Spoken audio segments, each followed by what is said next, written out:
Definitivamente no es nada nuevo que viajar nos amplía nuestros conocimientos. Y justamente eso le pasó al filósofo del que vamos a platicar el día de hoy. ¿Quieres saber cómo le fue? Quédate en el siguiente video.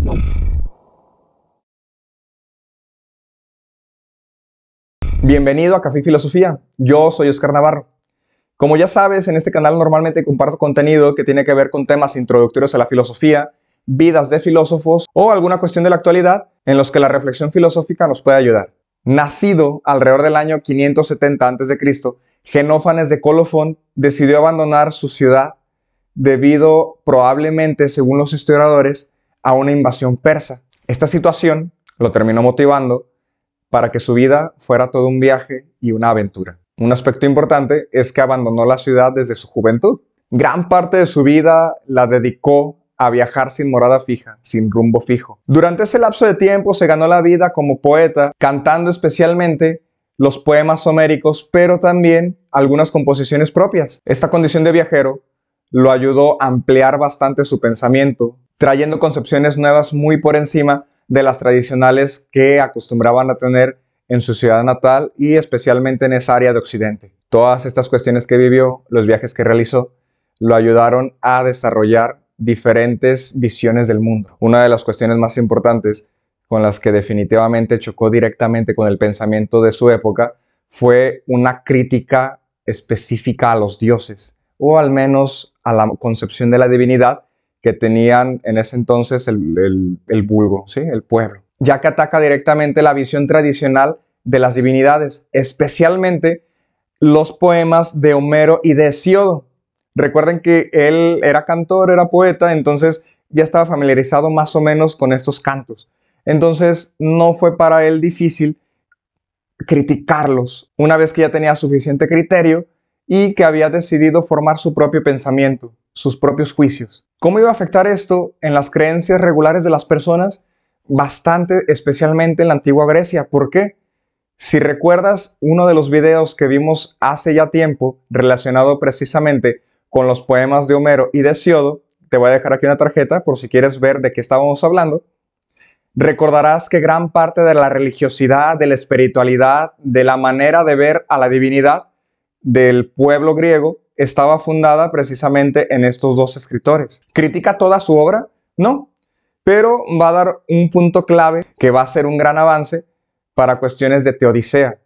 ¿Qué es la teodicea? La teodicea es aquella rama de la filosofía, aquel tratado que se dedica a buscar criterios de razón para hablar de la existencia de Dios. El punto medular, que va a ser el objeto de crítica de Genófanes, van a ser los antropomorfismos que se le daban a aquellas divinidades, a aquellos dioses. Antropomorfismo suena como medio extraño, ¿verdad? Un concepto con el que a lo mejor no estamos familiarizados.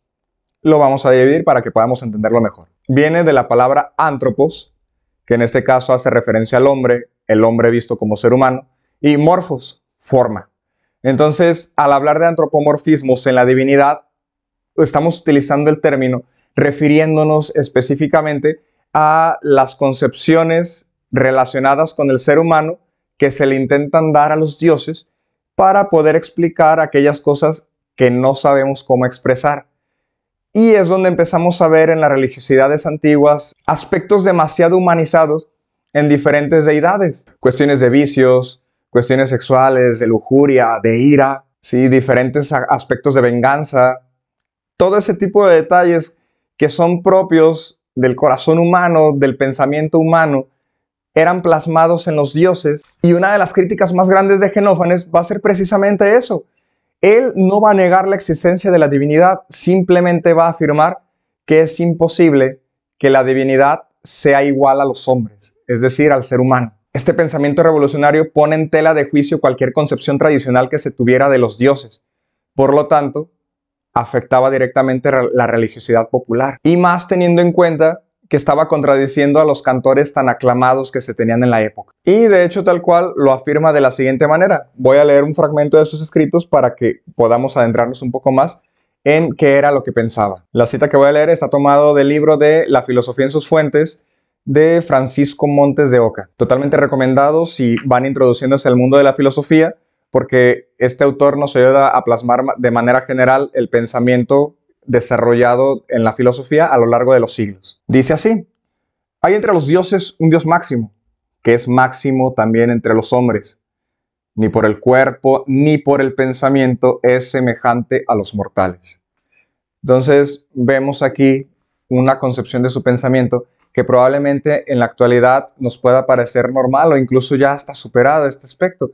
Pero imagínense en ese entonces pensar en la religiosidad popular de las personas que habían acostumbrado toda su vida a ver a los dioses de esta manera, parecidos a ellos en estas cuestiones. El hecho de que llegue alguien y les diga, ¿saben qué? Es que esta concepción que tienen está más bien formada con criterios personales, con criterios que nosotros vemos entre nosotros mismos. Entonces, esto no es real. Dentro de otros aspectos de su pensamiento, también se va a encargar de desmitificar los fenómenos naturales. Recuerden que muchos fenómenos en la antigüedad eran atribuidos a deidades específicas para ciertas cosas, por ejemplo, los rayos, las tormentas, la misma guerra. Busca frenar las explicaciones mitificadas de distintos fenómenos. Difícilmente un pensador después de esto iba a poder atreverse a volver a plasmar una figura antropomorfizada de alguna divinidad. Otra de sus innovaciones contrapuestas es que combate el politeísmo. La palabra politeísmo significa, en pocas palabras, muchos dioses. Entonces, otra de las concepciones antiguas que se tenían, recuerden, la mayoría de los pueblos antiguos tenía la creencia de diferentes divinidades. Entonces, el hecho de que una persona llegara y te dijera, es que no puede haber tantos dioses, solamente tiene que haber un ser supremo, era también algo contradictorio. Como ya les había leído, nada más vuelvo a marcar el aspecto en donde lo menciona. Dice, hay entre los dioses un Dios máximo, que es máximo también entre los hombres. Un Dios máximo. Ahora, bueno, uno pudiera decir, está hablando de varios dioses, solamente está hablando de uno superior. Sí, ciertamente está hablando de otras deidades, pero aquí ya nos está enfocando directamente a un ser que supera todas esas deidades. Probablemente todavía no había logrado encontrar una manera de expresar o de nombrar a aquellas otras entidades que él buscaba manifestar de distinta manera para diferenciarlas de aquel supremo. Y es donde nos damos cuenta que la teodicea, al final de cuentas, como toda la filosofía, siempre va a tener sus avances en el pensamiento, incluso en los conceptos que se utilizan para hablar de ciertos términos. Y terminará afirmando, permanece siempre en el mismo lugar, aquel ser supremo, aquella divinidad, sin moverse lo más mínimo, sin trasladarse nunca de un sitio a otro.